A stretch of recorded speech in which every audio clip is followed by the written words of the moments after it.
Hi guys!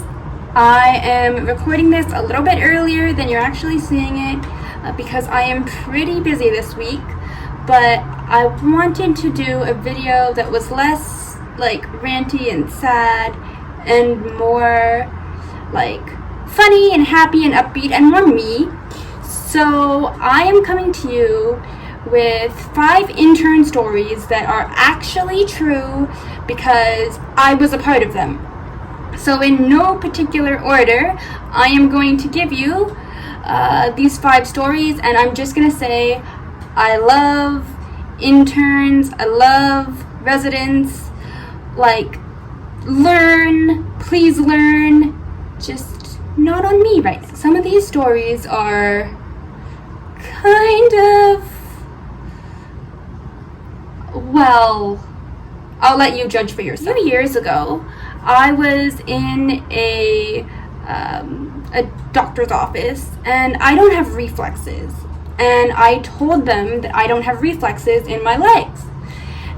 And they didn't believe me. Well, the doctor did, but the residents didn't. So they all took turns smacking at my legs with their little thing, trying to get like a reflex, and one of them did once, and it's like, oh, I got one, and then it's like, I didn't get one, let me try again.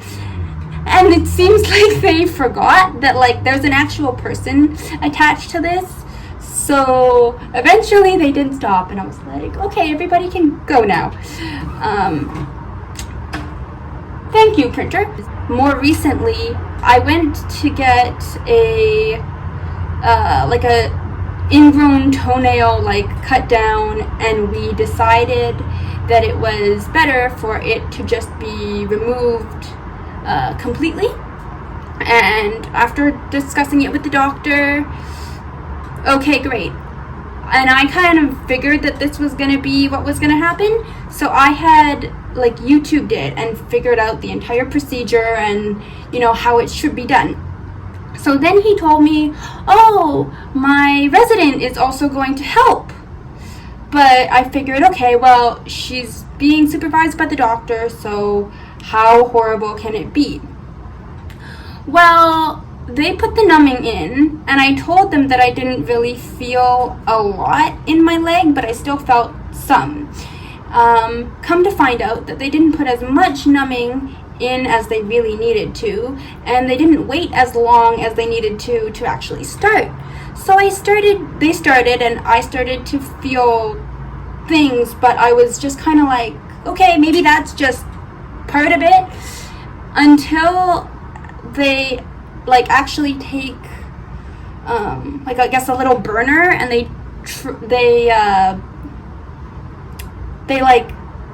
burn the, it sounds horrible, but they burn the, I don't know if it's the nerve, but to stop it from growing back, they burn the nail bed. And he told the resident, go for Black Death. And I wanted them to explain to me the entire procedure, because medical nerd, right? But I think they were in a rush or whatever, and they didn't like that I was asking questions. They also didn't like that I was trying to watch, and I was like, oh, that's actually starting to hurt, that hurts. And they're like, it's just because you're watching, don't watch. I'm like, no, it's actually starting to hurt, yes, that hurts. So they're like, okay, stop.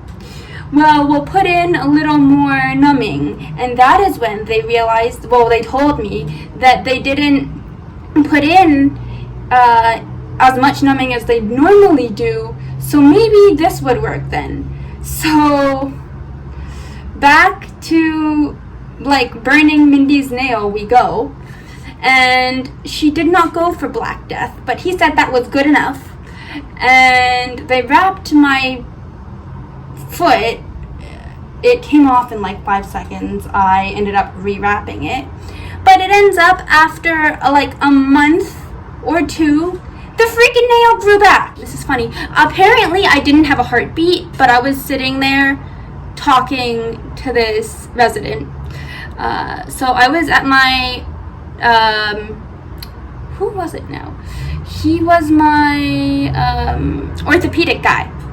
And, you know, I go in and the resident was just doing like my weight, my height, like all the normal things that you would do, because like I only go there once a year, right? And he is kind of looking at me, and he's looking at the machine, and he has the blood pressure cuff on, and he goes, I don't get it. And he kind of looks at me, and you're like, should I be like worried? Like, I'm thinking this, right? And he's like, did you like run here, like wheel really fast? And I said, no, I took accessible transit, and I came up to the front, and I just wheeled up here like normally. And he looks, and he looks again, and my doctor is busying himself doing other things, and he eventually comes over, and he's like, I can't find her heartbeat.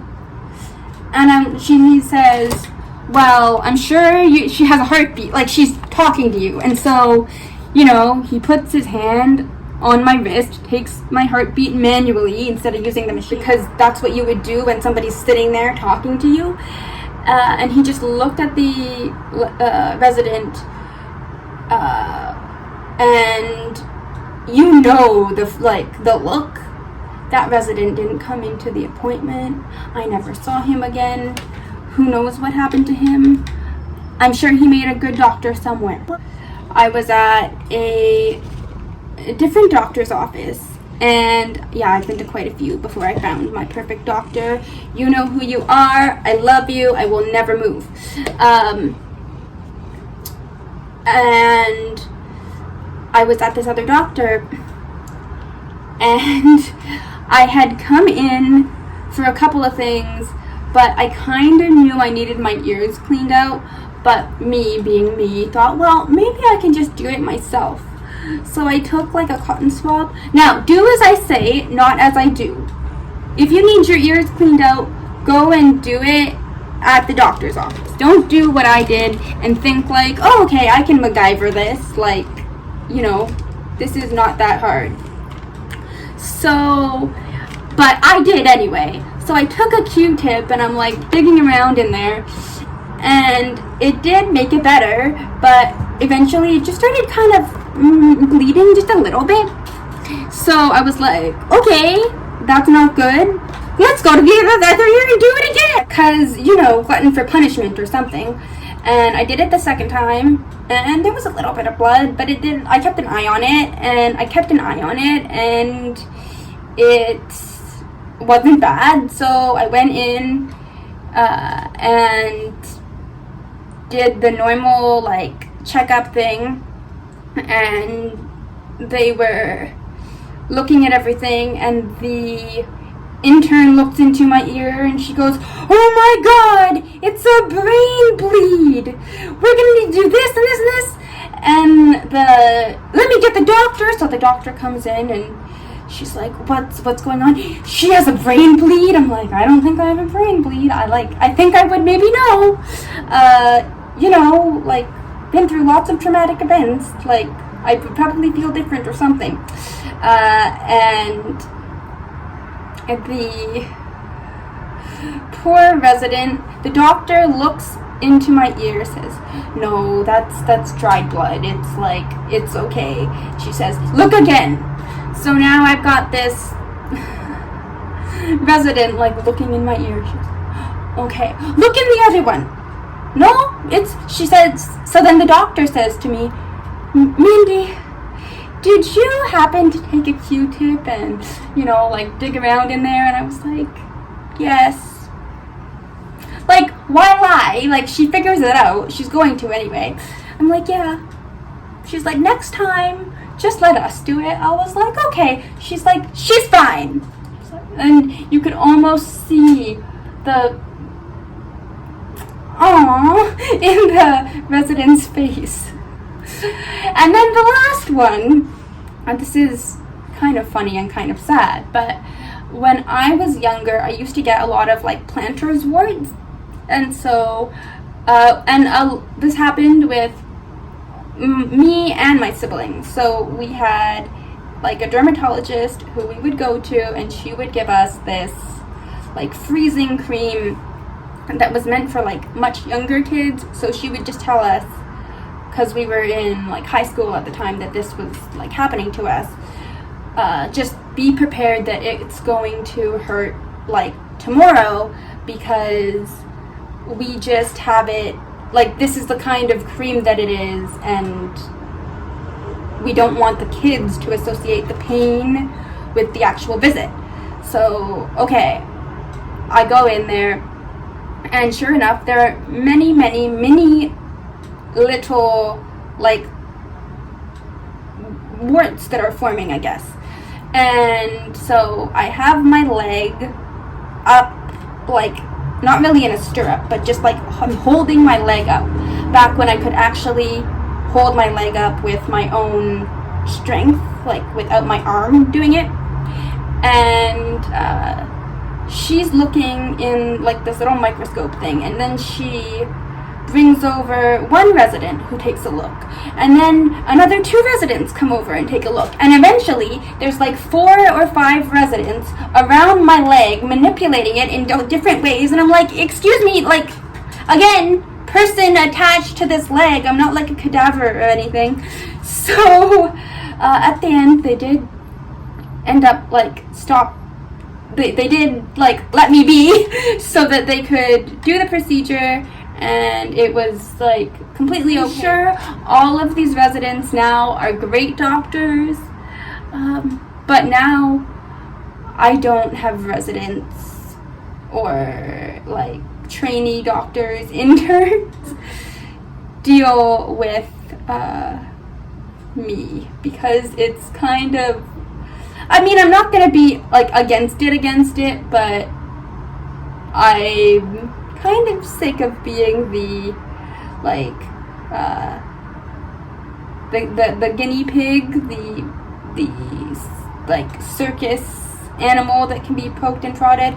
And I mean, once you fall off of a freaking 4-wheeler and end up in the hospital with like your pelvis broken, and they say, oh, so this is basically what happened, she broke her pelvis going like on a ATV, and she has cerebral palsy, how would you treat her? And you hear the what? Is this a hypothetical? No, this is a real situation. It kind of puts you on edge a little bit, but thankfully since then most of my medical issues and medical interactions have been great. So those are just some of the funny ones. If you have any funny ones, please put them down below so we can all just have a chuckle on a good day. And this is just funny for the sake of being fun and funny. I'm not trying to make fun of anyone. Again, without medical staff and medical advancements, I wouldn't be where I am today. So just know that, and know that we love you no matter what. But guys, if you have not subscribed yet and you've made it this far, thank you, because I know half of you at least won't.